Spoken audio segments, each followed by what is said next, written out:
Welcome to Stories from the Teacher's Desk. This is where educators connect, share, and grow.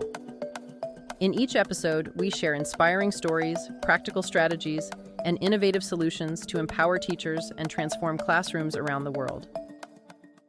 Welcome to the Deep Dive, where we take a fascinating piece of source material you've shared and really unpack it to pull out the most valuable insights. Think of it as us doing the heavy lifting so you can quickly grasp the core of what matters. Today, we're diving into a research paper that I think you'll find particularly illuminating. Absolutely. You sent us Developing Listening Comprehension Skills by Mel Buendía Camacho, Mel, as she's known. It's a really detailed look at how one teacher tackled a very specific challenge in her classroom. And there were some, really interesting takeaways for pretty much anyone involved in learning or teaching, I think. Okay, so let's unpack this. Mel works at Escuela Normal No, Toluca in Mexico. Her focus was on 8 of her third-year students, all women, aged 20 to 22, who are actually training to become English teachers themselves. What immediately struck me was the context. It's an urban environment in Toluca, but surprisingly, there's limited exposure to English outside their formal lessons. Yeah, that's fascinating, isn't it? Because you'd think in a city, maybe there'd be more ambient English, but apparently not so much in everyday life there. So for these future teachers, actually engaging with English required a conscious effort, seeking out media or whatever. Their main immersion was really just the classroom. Exactly. And this probably played a role in Mel's observation that listening comprehension was, their weakest skill. They took a Cambridge PET mock exam, and while their overall English level averaged around B1, their listening results were actually down at an A2 level. And that was a pretty big concern for Mel, especially since these students need to hit a B2 level to get their teaching certification, their Plaza. Plus, they're going to be teaching English, right? Yeah. So having a strong command of all the skills is obviously pretty essential. Right. So this raises a really important point for you, the listener, to consider. How do you best prepare future educators when the very skill they'll need to teach is also a major hurdle for them? Mel recognized this and decided to investigate how she could better support their development in this really crucial area. So the mission of our deep dive today is to thoroughly explain Mel's research. We're going to look at the questions she started with, the methods she used to kind of understand the situation, what she discovered, the actions she then took based on those discoveries, and ultimately what she learned from the whole process. Yeah, it's a really grounded, practical example of how a teacher can investigate their own practice to make a real difference. And we think you'll find valuable insights here, whether you're in education or, frankly, just interested in how people learn. Okay, let's start by explaining Mel's initial exploration phase. She basically had 4 key questions guiding her. First, she wanted to clarify her own objectives, when she used listening tasks in class. What was she actually hoping her students would gain? Good starting point. Her second question focused on the students.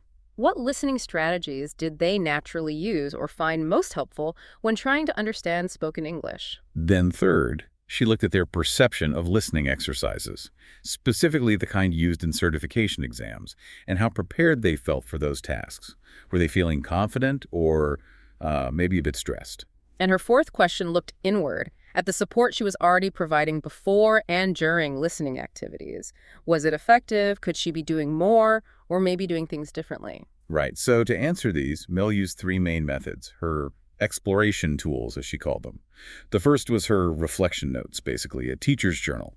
She'd jot down notes after lessons, recording what went well and, maybe more importantly, what didn't quite hit the mark. That kind of reflective practice is so valuable, isn't it? Not just for teachers, but really in any field. It's where you can honestly look at successes and failures to figure out how to improve.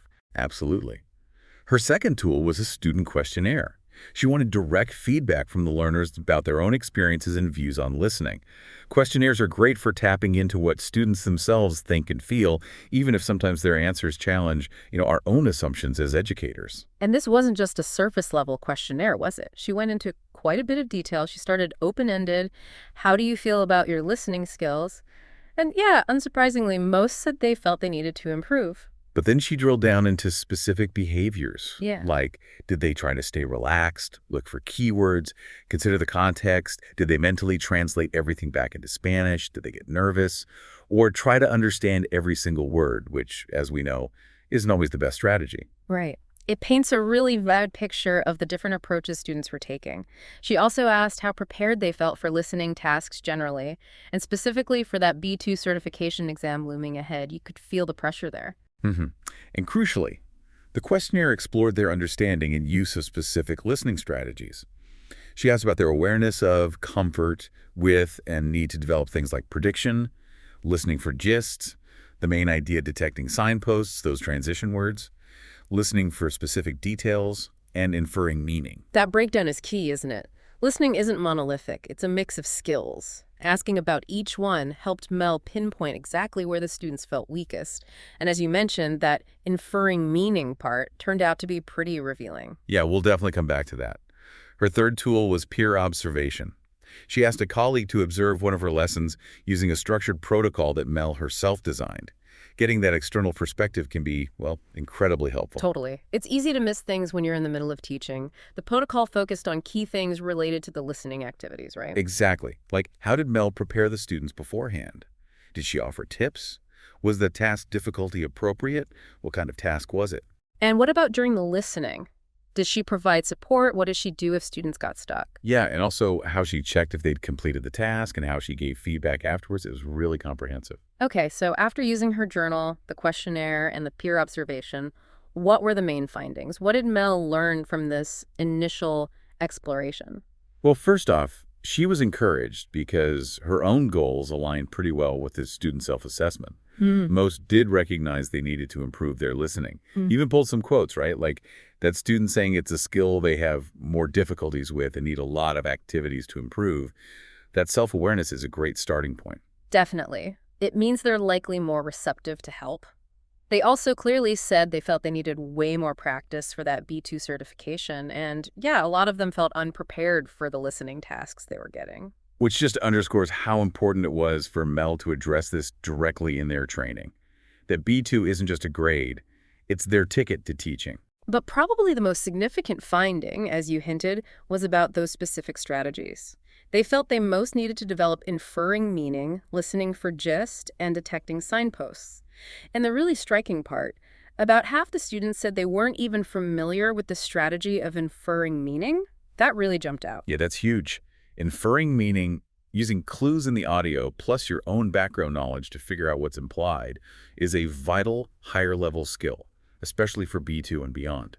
If half your students don't even know what it is, that explains a lot of potential difficulties. So that became a clear priority for her action plan. And then there was the feedback from the peer observation. Her colleague suggested focusing on getting all students participating more actively during listening tasks, and also dedicating a bit more time to pre-teaching key vocabulary before they started listening. Right, really practical, actionable stuff. Sometimes those seemingly small tweaks can make a big difference in engagement and understanding. Okay, so armed with all these findings, Mel moved into the action planning phase. She started figuring out how to specifically support her students, especially in those weak areas they'd identified. Exactly. This is where the research shifts from just understanding the problem to actively trying to solve it. She designed and implemented specific actions. So over 2 weeks, which covered 4 lessons, Mel brought in 4 key changes. First, she made a point of pre-teaching some key vocabulary from the upcoming listening activities. The goal was to give context and clear up words that might block their understanding. Right, that directly addresses the peer feedback. By front-loading some vocabulary, she's aiming to reduce the cognitive load while they're trying to listen. Makes sense. Second, she explicitly taught and practiced the strategy of inferring meaning. She used exercises similar in format to the certification exam. Since that was a major identified need, this targeted practice seems logical. Totally. And using certification-style exercises does double duty. It builds the skill and familiarizes them with the exam format, which can help reduce anxiety later on. Her third action was to explicitly explain the different types of listening exercises found in certification exams, using a PowerPoint, just demystifying the format, basically. Yeah. Helping them approach the exam more strategically. If you know what kind of task it is, you know better what to listen for. And finally, she introduced a technique called cardomatic to boost participation during the review stage of listening activities. The paper doesn't detail exactly how it worked, but the idea was likely to use cards somehow to ensure everyone contributed to reviewing answers, not just the usual suspects. Clever. Getting everyone actively processing the feedback is crucial for learning. Alongside these teaching changes, she dedicated specific practice time. One activity focused on listening for detail, gap fill, and two focused specifically on inferring meaning, multiple choice. And importantly, she made sure none of these practice activities were graded. Oh, that's a really smart move. Taking the grade pressure off lets students focus on actually developing this skill, trying strategies without fear of failure. Creates a much better learning vibe. So, after those 2 weeks of intervention, Mel moved into the evaluation phase. How did she figure out if her actions actually worked? Well, just like in the exploration phase, she used multiple methods, again, to get a well-rounded picture. Okay, so first, she kept up with her teaching journal, but now focusing specifically on the intervention. Like, how were the lesson plans working? Was the inferring meaning chart helpful? Were the audios too hard? Did student attitudes change? Any significant shifts she noticed? That ongoing reflection is key for tracking progress and noticing patterns during the intervention itself. Second, she used a follow-up online student questionnaire. This let her gather feedback efficiently from everyone about the specific activities and how they felt they performed, especially given, their busy schedules with teaching practice and holidays. Yeah, online was practical, easier for busy students to respond. And finally, she did paired student interviews. She thought interviewing them in pairs might make them feel more relaxed and willing to share honest opinions than one-on-one with their teacher. She tried to make it informal, even played music, and crucially told them they could use Spanish if it helped them express themselves better. Smart. Creating that safe space is vital for getting genuine feedback, and allowing Spanish removes a potential communication barrier. Her interview questions were targeted, asking things like, how do you feel now about listening tasks?